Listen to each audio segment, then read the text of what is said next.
नमस्कार, मी हर्षाली हितगुज या कार्यक्रमात आपल्या सर्वांचं स्वागत। या कार्यक्रमाच्या माध्यमातून आपण चर्चा करत असतो ती विविध आजार, त्यावरील उपचार आणि यावर तज्ञांचं मार्गदर्शन घेत असतो। आणि आजचा आपला विषय आहे कॅन्सर आणि होप मेडिसिन।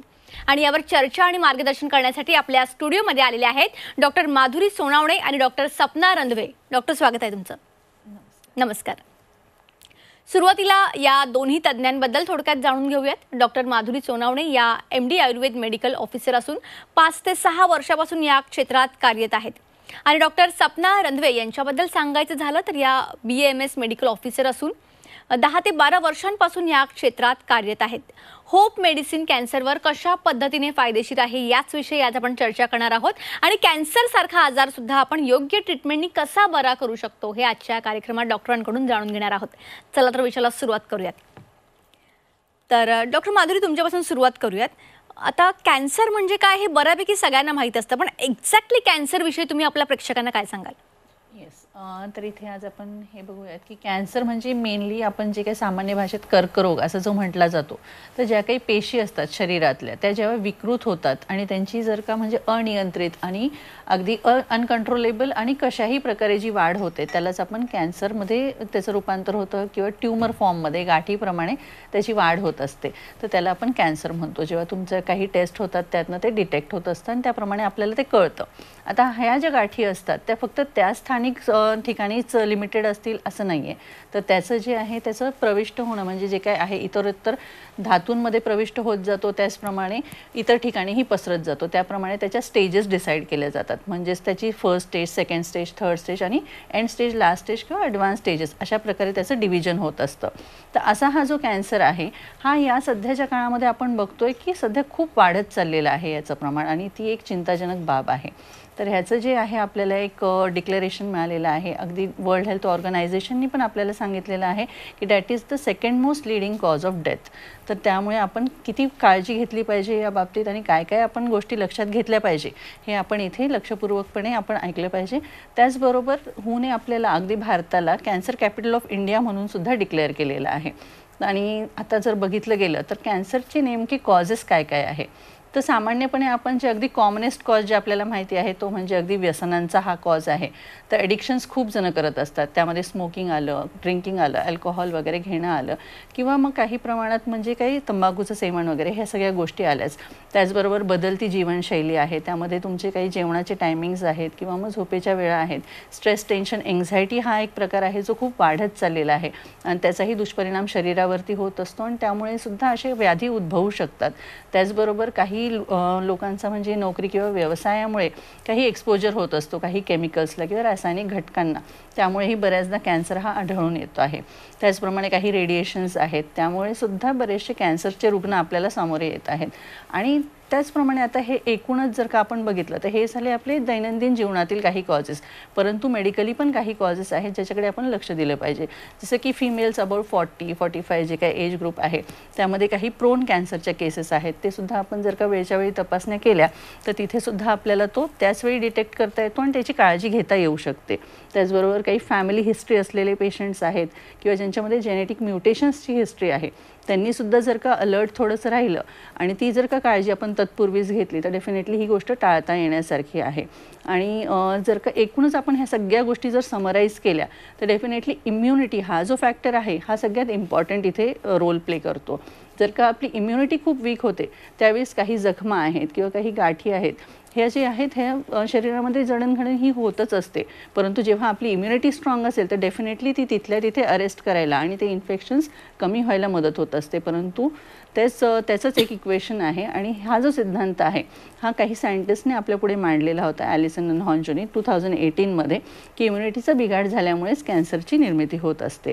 तर म्हणूनच आपलं हे जे मेडिसिन आहे हे अगदी ह्या कॅन्सरमध्ये अगदी उपयुक्त ठरतं, कारण it acts as a natural immunity booster. आणि हीच आपण माहिती आपण जरा लक्षात घेतली तर काही गोष्टी आपल्या टाळता येऊ शकतात। ओके, आता कॅन्सरमध्ये कोणत्या ट्रीटमेंट्स अवेलेबल आहेत आणि होप मेडिसिन यावर कशा पद्धतीने उपयुक्त ठरतं? इनफॅक्ट होप मेडिसिनचा काय रोल आहे? येस, आता जे आपण बघतोय की कॅन्सरमध्ये वर्ल्ड वाईड अगदी तुम्ही कुठेही जा तरी कॅन्सरसाठी ज्या ठराविक ट्रीटमेंट्स आहेत ते अगदी स्टँडर्ड प्रोटोकॉल फॉलो केला जातो. मॉडर्न सायन्सप्रमाणे तुम्हाला ऑपरेशन्स म्हणजे सर्जरी सुचवली जाते, त्याचबरोबर तुम्हाला केमोथेरपी आहे आणि रेडिओथेरपी, ह्या अशा स्टँडर्ड 3 ट्रीटमेंट्स आहेत. तर डेफिनेटली तुमच्या स्टेजेसनुसार तुम्हाला त्या ट्रीटमेंट सजेस्ट केल्या जातात आणि त्याप्रमाणे तुमच्या ट्रीटमेंट्स होत असताना काही टॉक्झिसिटी होऊ शकते किंवा कॉमनेस्ट आपल्याला काही आढळणारे काही नोन साईड इफेक्ट्स आहेत जे पेशंट्सला म्हणजे त्रास होतो त्या साईड इफेक्ट्सचा. तर त्यामध्ये नेमके कुठल्या प्रकारचे साईड इफेक्ट्स आहेत? तर मेनली बऱ्याचशा पेशंट्सला नॉशिया होत असतो, वॉमिटिंग होत असतं, बरेचसे पचनाचे बिघाड होत असतात, त्यामध्ये त्यांना ॲसिडिटी भरपूर मोठ्या प्रमाणावर होत असते, भूक अजिबात लागत नाही, जेवण पचत नाही आणि त्यामुळे दिवसेंदिवस ते वीक होतात. त्याचबरोबर त्यांचं वेटही कमी होत चाललेलं असतं, वजनावरती नियंत्रण नसतं आणि एकूणच त्यांची जी शारीरिक स्थिती आहे ती खूपच वीक झालेली असते किंवा मग त्यांना जुलाब होतात किंवा मग काही वेळेस त्यांना बद्धकोष्ठता अशीही लक्षणं आढळून येतात किंवा जॉईंट पेन असतात किंवा बॉडी एक, हे सगळी लक्षणं आहे. याच्यातूनच ते खूप वैतागतात, झोपही कमी झालेली असते. काही पेशंट आपला आत्मविश्वाससुद्धा गमावून बसतात, इतपत गमावतात की त्यांना असं वाटतं की हा कोर्स जो आहे हा आपण संपूर्ण पण कॅरी आउट करू शकू किंवा नाही. तर अशा वेळी जे आहेत हे सगळं लक्षणं तर आहेच, पण त्याचबरोबर मेडिकली पण आपण जर रिपोर्ट्समध्ये काही चेक केलं तर ह्या सर्व ट्रीटमेंट्सचे काही साईड इफेक्ट्स जे आहेत ते म्हणजे आपल्या जे हेल्दी सेल्स आहेत जसं की हिमोग्लोबिन हा फॅक्टर झाला, प्लस त्याबरोबर जे रेड ब्लड सेल्स आहेत, व्हाईट ब्लड सेल्स आहेत किंवा प्लेटलेट काउंट आहे हा सुद्धा बऱ्याचदा कमी जास्त प्रमाणात आपल्याला फ्लक्च्युएट होताना दिसून येतो. तर अशा वेळी जेव्हा आपण होप आयुर्वेदिक मेडिसिन्सचं कॉम्बिनेशन घेतो या ठिकाणी ज्यावेळी तुमचं जे काही ट्रीटमेंट प्लॅन होते त्या अगदी त्या क्षणापासून जर का आपण होप आयुर्वेदिक मेडिसिन्स सायमल्टेनियसली किंवा पॅरलली आपण जर घेतलं तर डेफिनेटली हे साईड इफेक्ट्स जे आहेत ते आपल्याला तिथल्या तिथे कंट्रोल करता येतात, त्याचा त्रास पेशंट्सला होत नाही आणि त्याच प्रोसेसला आपण स्मूथ रिकव्हरी असं म्हणू शकतो. म्हणजेच आपल्या पेशंटची ओव्हरऑल जी जनरल हेल्थ आहे ती आपण मेंटेन करणारच आहोत, त्याचबरोबर त्यांना जो काही ऑर्गन डॅमेज होणार आहे तोही आपण प्रिव्हेंट करतो आणि त्याचबरोबर हे जे काउंट्स आहेत हे आपले अगदी मेंटेन किंवा रेग्युलराइज व्हायला मदत होते. आणि ह्याचाच एक परिणाम असा दिसून येतो की तुमचा जो कोर्स ऑफ म्हणजे ट्रीटमेंट आहे तो सुद्धा बऱ्याचदा शॉर्टर झालेला आपल्याला दिसून येतो. दोन्ही ट्रीटमेंट जर आपण कंबाईन केल्या, इंटिग्रेटेड अप्रोच जर ठेवला तर कमी वेळामध्ये फास्ट रिकव्हरी किंवा स्पीडी रिकव्हरी हा आपल्याला दिसून येतो आणि ह्याचं जर कॉम्बिनेशन घेतलं तर डेफिनेटली सक्सेस रेट हा मॅक्सिमाइज होतो.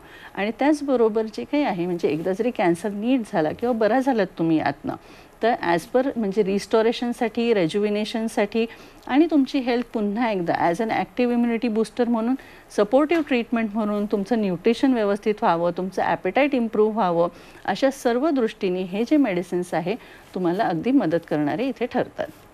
ओके, तर होप मेडिसिनद्वारे आपल्या कॅन्सरवर मात केलेल्या काही रुग्णांच्या प्रतिक्रिया आपण ऐकूयात. माझं एज 29 आहे आत्ता रनिंग. ऑगस्ट 2022मध्ये मला ओरल कॅन्सर डिटेक्ट झाला म्हणजे टंग कॅन्सर. तर त्याच्यानंतर मी दीनानाथ मंगेशकर या हॉस्पिटलमध्ये ट्रीटमेंटसाठी दाखवलं. तर डॉक्टरांनी सजेशन दिलं की ते तेवढा पोर्शन काढावं लागेल आणि ती गाठ मोठी असल्यामुळं त्यांनी मला एक किमोथेरपीचा सल्ला दिला. तर एक किमो घेतल्यानंतर माझे पूर्णपणे सगळे केस गेले एका किमोमध्ये, ती गाठही कमी झाली आणि त्याच्यानंतर मला म्हणजे मेडिहोप या मेडिसिनबद्दल माहिती कळाली. तर मी येऊन व्हिजिट दिली त्यांच्या ऑफिस आणि कार्यालयामध्ये. तर मी ती औषधं चालू केली. औषधं चालू केल्यानंतर माझे सर्जरीच्या आधी म्हणजे ती सर्जरी करायच्या आधी परत जे पूर्ण गेलेले केस होते ते थोडे थोडे यायला सुरुवात झाली. त्याच्यानंतर माझी सर्जरी झाली. सर्जरीमध्ये माझे तो जो काही गाठ किंवा जो तुकडा होता टंगचा तो काढण्यात आला. त्याच्यानंतर आणि मानेच्याही पूर्ण नोड्स वगैरे चेक केल्या. तर त्याच्यानंतर डॉक्टरांनी असं सजेशन दिलं की एक तुम्ही ब्रॅकीथेरपी म्हणून असते ती रेडिएशनची थेरपी, तर ती जिभेसाठी घ्या. मानेचे वगैरे पूर्ण रिपोर्ट नॉर्मल आले होते. तर ब्रॅकीथेरपीची मी ट्रीटमेंट चालू केली. त्यात रेडिएशन दिलं जातं आपल्या पर्टिक्युलर जिथे तुम्हाला कॅन्सर होता किंवा तोंडाच्या भागाला. तर त्याच्यानंतर मी तीसुद्धा 1 महिन्याचा गॅप होता दोघांमध्ये, सर्जरी आणि ती रेडिएशनच्या याच्यामध्ये. तर त्यामध्येही माझी मेडिहोपची पूर्ण औषधं चालू होते. त्यामध्येही माझं वजन परत वाढायला सुरुवात झाली. परत पूर्ववत मी झालो होतो, म्हणजे जेवण एकदम व्यवस्थित चालू झालं होतं, त्रासही कमी झाला होता. त्याच्यानंतर परत रेडिएशन घेतल्यानंतर ज्या भागात मी रेडिएशन घेतलं आहे त्या भागातले पूर्ण केस गेले आणि खूप रेडिएशनमुळे तोंडाचा आणि जिभेचा खूप मोठ्या प्रमाणावर दाह होत होता, आग पण व्हायची. आणि मग परत औषधं आपली रेग्युलर चालू केली, म्हणजे जी होती, कारण की माझं नाकातून फिडिंग चाललं असल्यामुळे औषधं काही दिवस बंद होती. परत औषधं चालू केल्यानंतर त्यावेळी डॉक्टर म्हटले होते की तुझी जी केस आहेत रेडिएशनमुळे 5 ते 6 महिने येणार नाहीत, पण औषधांमुळे माझी रिकव्हरी आणि जी केस होती ती आधीपेक्षाही जास्त आली आणि परत पूर्ववत जसं माझं रेग्युलर रुटीन होतं ते चालू झालं. माझं वजनही कमीत कमी 5 ते 6 किलोनी वाढलं. पूर्ण एनर्जेटिक फील होतं आणि कुठल्याही प्रकारचा थकवा मला जाणवत नाही. आधी जसं रुटीन जसं माझं चालू होतं तेच रुटीन माझं पहिल्याप्रमाणे चालू झालं. आणि आताही औषधं म्हणजे आता तसंही रेग्युलर फिटनेससाठी किंवा इम्युनिटीसाठी हे माझे औषधं अजूनही चालू आहेत.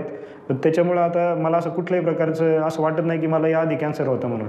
त्याच्यामुळं मिडिओचं मी आणि सर्व टीमचं खूप धन्यवाद करतो आणि समाजामध्ये जी काही लोक असे आहेत ज्यांना माहिती नाही या औषधाबद्दल त्यांनाही मी सांगायचा माझ्याकडून प्रयत्न करेल. धन्यवाद. माझं नाव शीतल शिंदे, मी उरळी कांचन येथे राहते. माझं वय 30 आहे आणि 2021 मध्ये डिसेंबर 2021 मध्ये मला ब्रेस्ट कॅन्सर आहे असं सांगण्यात आलं.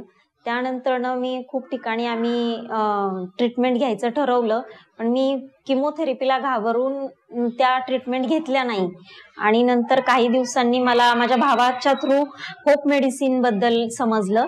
त्याने व्हिडिओ पाहिले होते TV9 वरती मॅडमचे, डॉक्टर सोनवणे मॅडमचे सगळे व्हिडिओज पाहिले आणि मला त्यांनी सेंड केले. मी त्याच्यावरती त्यांच्याशी संपर्क साधला आणि होप मेडिसिन इथे आले आणि त्यांनी मला ती औषधं दिली. त्याच्यानंतर मला खूप फरक जाणवला. माझ्या ब्रेस्ट मधील जी गाठ आहे ती पूर्णपणे मेल्ट झाली. काही दिवसांनी माझा पेन 3 दिवसांनी माझा पेन पूर्णपणे निघून गेला आणि मला खूप छान असं फील झालं की माझ्यामध्ये एनर्जी आली, एक नवीन प्रकारची एनर्जी आली असं मला जाणवायला लागलं.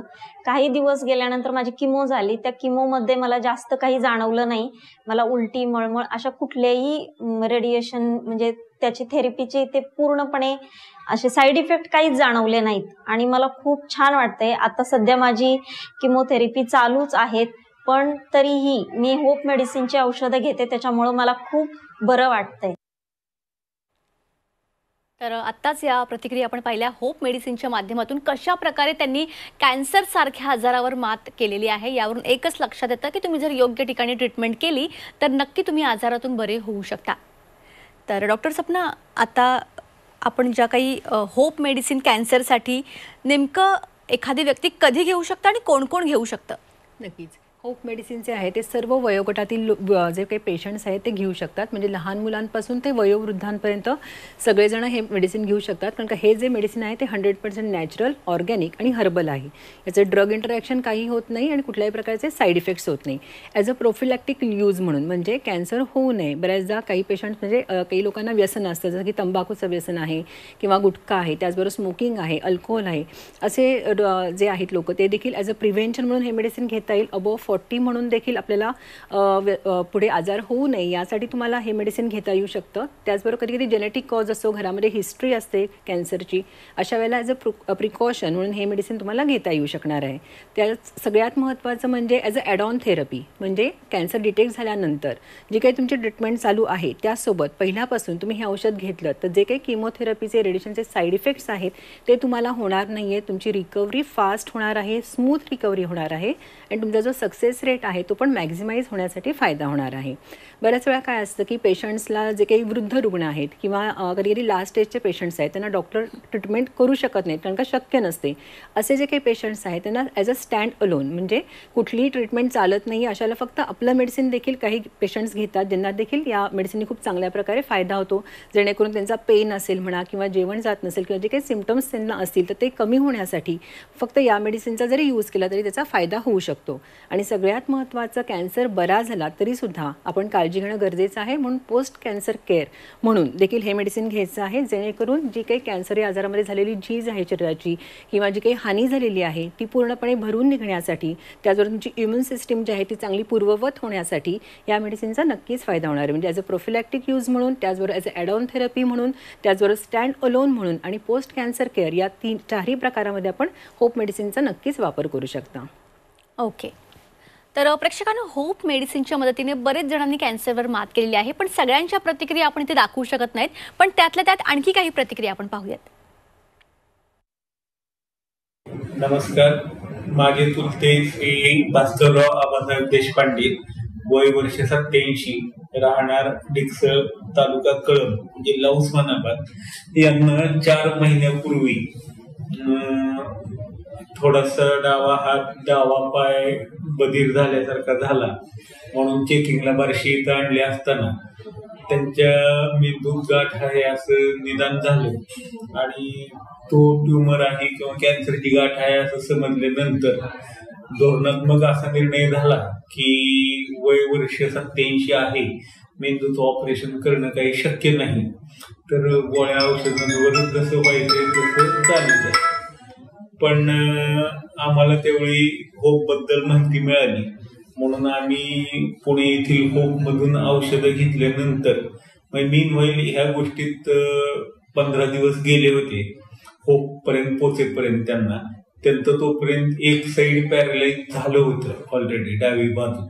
पण जशी आम्ही होपची औषधं चालू केली तसे 1.5 महिन्याच्या आत ते परत सुरळीत सगळं, म्हणजे पॅरलाइज त्यांचं पूर्ण बंदच झाला आणि आता ते व्यवस्थित चालायला वगैरे लागले. आज 4 महिने झाले आम्ही होपची औषधं चालू ठेवून होपमुळे त्यांच्यात कुठलंही बाकीची ट्रीटमेंट न घेता फक्त होपच्या ट्रीटमेंटमुळे त्यांना खूप फरक पडला आणि ते आता त्यांचं नॉर्मल आयुष्य जगतायत. पॅरालिसिस मधनं सुद्धा ती बाहेर आली होपच्या औषधं. त्याच्यामुळं प्रत्येकाने होपकडे एकदा तरी यावे अशी माझी सर्वांना विनंती आहे. मी राजेंद्र रामकृष्ण पानसरे, गाव निगोजे. 2016 साली मला कॅन्सर सारखा आजार डॉक्टरने सांगितला होता. निदान केल्यानंतर कॅन्सर घोषित केला त्यांनी. त्याच्यानंतर मी सह्याद्री हॉस्पिटलमध्ये ट्रीटमेंट घेतली. ट्रीटमेंट घेऊन पण तिथं काही जास्त फरक पडणार, जे ब्लडिंग जाणे वगैरे ह्या गोष्टी होतात त्या तिथं काही आटोक्यात येणार. तिथून पुढं मग मला एक कोराळे गावचे मित्र माझे, त्यांनी संगमवाडीमधला ॲड्रेस दिला, हे आयुर्वेदिक औषध घे, होप औषध घे. हे औषध, त्याला पण हाच आजार झाला होता, त्याने इथलं औषध घेतल्यामुळे त्याला फरक पडला. मग त्याच्यावरती विश्वास ठेवून किंवा त्याचा आजार बरा झालेला पाहून मीही इथपर्यंत आलो आणि ते औषध चालू केलं. ज्यावेळेस औषध चालू करायच्या अगोदर 8 दिवसापूर्वी माझं जे ब्लडिंग जात होतं ते ब्लडिंग दवाखान्यातही थांबत नव्हतं. परंतु इथलं औषध चालू केल्याच्यानंतर एक 5 दिवसात ब्लड थांबलं व मला आराम वाटला. मग एवढा कॅन्सर सारखा आजार सुद्धा मला ते व्यवस्थित वाटलं आणि आराम वाटला. त्यामुळं मी काटकर सरांचं आहे ना, मी आभार मानतो. डॉक्टर म्हात्रे, होप मेडिसिनच्या कॅन्सर रिसर्च विषयी थोडी माहिती द्याल आणि आपल्या प्रेक्षकांना जर तुमच्याशी संपर्क करायचा असेल होप मेडिसिनची, तो कशा पद्धतीने करू शकतात ते पण सांगा. हो, नक्कीच. आता इथे आपण काही उदाहरणं बघितली आपल्या रुग्णांची, तर डेफिनेटली जसं मॅडमनी सांगितलं त्याप्रमाणे आपण ॲड ऑनची पण केस बघितली, छान रिझल्ट आलेला आहे विदाऊट एनी साईड इफेक्ट. त्याचप्रमाणे काही पेशंटला अगदी स्टँड अलोन, म्हणजे फक्त निव्वळ आपल्या ट्रीटमेंट्सनी फरक पडलेला आहे. आणि त्याचप्रकारे अगदी एंड स्टेज किंवा ॲडव्हान्स स्टेजमधली पण आपण एक केस बघितली, ज्यांना किती मोठ्या प्रमाणात फायदा झालेला आहे आणि आजही ते एक हेल्दी लाईफ लीड करत आहे. तर इन शॉर्ट आता तुम्हाला काही क्लिनिकल रिसर्चविषयी सांगायचं म्हणजे आपल्याकडे अगदी 2006 पासून बऱ्याचशा पेशंट्सचे काही फीडबॅक आहेत, ऑब्झर्वेशन्स आहे आणि त्या प्रकारचा डेटा आपल्याकडे सेव्ड आहे. पण हा डेटा तर होताच, पण त्याचवरती आपल्याला हा पण रिसर्च करायचा होता की नेमका कुठला आहे फॅक्टर की जेणेकरून आपण प्रूव्ह करू शकतो की काय काय बेनिफिट्स आपले आहेत. म्हणूनच आपण हा रिसर्च केलेला आहे नगरच्या एका हॉस्पिटलमध्ये. म्हणजे स्वतः ऑन्कोलॉजिस्टकडून आपण हा रिसर्च करून घेतलेला आहे. अगदी रँडमली कुठल्याही कॅन्सरच्या केसेस घेतल्या, कुठल्याही एज ग्रुपमधले आपण केसेस घेतले आणि कुठल्याही स्टेजेसमधले घेतले. त्याचप्रकारे त्यांना कुठल्याही प्रकारच्या काही केमो चालू होत्या, कोणाला रेडिएशन्स चालू होते, त्याबरोबर ॲज अन ॲडज्युएंट थेरपी म्हणजेच ॲड ऑन थेरपी कंबाईंड जेव्हा आपण आपल्या ट्रीटमेंट्स चालू केल्या तर त्याचा एक रिसर्च डेटा आपण पुटअप केला. तो फाइंडिंग्स जे काही होते त्यातले, तर त्यामध्ये मेनली जे काही आपले पेशंट्स होते त्यांना first of all drug interaction झाली नाही. तो सेफेस्ट पार्ट आहे. कारण बऱ्याच जणांना ही शंका कुशंका असते की ॲलोपॅथी मेडिसिन्स बरोबर ह्या आयुर्वेदिक मेडिसिन्स किंवा ज्या काही हर्बल ट्रीटमेंट्स आहेत त्याबरोबर कॉम्बिनेशनमध्ये जातात का. तर डेफिनेटली इथे ड्रग इंटरॅक्शन आढळली नाही, जेणेकरून त्यांना कुठल्याही प्रकारच्या ॲलर्जीज झाल्या नाही, कुठल्याही प्रकारचे कॉम्प्लिकेशन्स डेव्हलप झाले नाहीत. अगदी सेफली जनरल हेल्थची काळजी घेता आपले पेशंट्स खूप स्मूथली रिकवर कव्हर झाले आणि त्याचं जे काही रिझल्ट आहे, जे काही फाइंडिंग आहे, त्यांची स्पीडी रिकव्हरी जी काही जाणवली ते फाइंडिंग्स आपल्याला इंटरनॅशनल जर्नल ऑफ कार्डिओलॉजीमध्ये पुटअप झालेले आहेत. ते तुम्ही वेबसाईटवरती त्याची माहिती घेऊ शकतात. त्याची डिटेल्स तिथे तुम्हाला सापडतील. त्याचबरोबर जे काही रुग्ण आहेत जे आपल्याला संपर्क साधू इच्छितात ते डेफिनेटली आपल्याला ओव्हर द फोन इथे जे नंबर्स दिले तिथे कॉन्टॅक्ट करू शकतात. त्याचप्रमाणे वेबसाईटवरती फ्री व्हिडिओ कन्सल्टेशन्स आहेत, ते अपॉइंटमेंट्स बुक करू शकतात किंवा तुम्ही वॉक इन्स म्हणून पण येऊ शकतात. आपल्या सेवामध्ये आपले सगळे डॉक्टर्स तिथे उपस्थित आहेत. त्याचबरोबर तुमचे ऑनलाईन कुरिअर्स पण सेवा आपल्याकडे अवेलेबल आहेत. So that is. तुम्ही या ठिकाणी आला, खूप चांगलं मार्गदर्शन केलं, त्यासाठी तुमचे मनापासून धन्यवाद. तर प्रेक्षकांनो, आजचा आपला विषय होता कॅन्सर आणि होप मेडिसिन. आणि आपण अनेक प्रतिक्रिया पाहिल्या कशा पद्धतीने होप मेडिसिनच्या मदतीने रुग्णांनी कॅन्सर सारख्या आजारावर मात केलेली आहे. आणि याविषयी अतिशय उत्कृष्ट असं मार्गदर्शन डॉक्टर माधुरी सोनावणे आणि डॉक्टर सपना रंधवे यांनी या ठिकाणी दिलेलं आहे. तुम्हाला सुद्धा होप मेडिसिन ट्रीटमेंट घ्यायची असेल, या संदर्भात काही जरी शंका असेल, अधिक माहिती हवी असेल, तर तुम्हाला स्क्रीनवर जे कॉन्टॅक्ट नंबर दिसत आहेत त्याद्वारे तुम्ही यांना कॉन्टॅक्ट करू शकता. कार्यक्रमात आता वेळ झाली इथेच थांबण्याची. नमस्कार.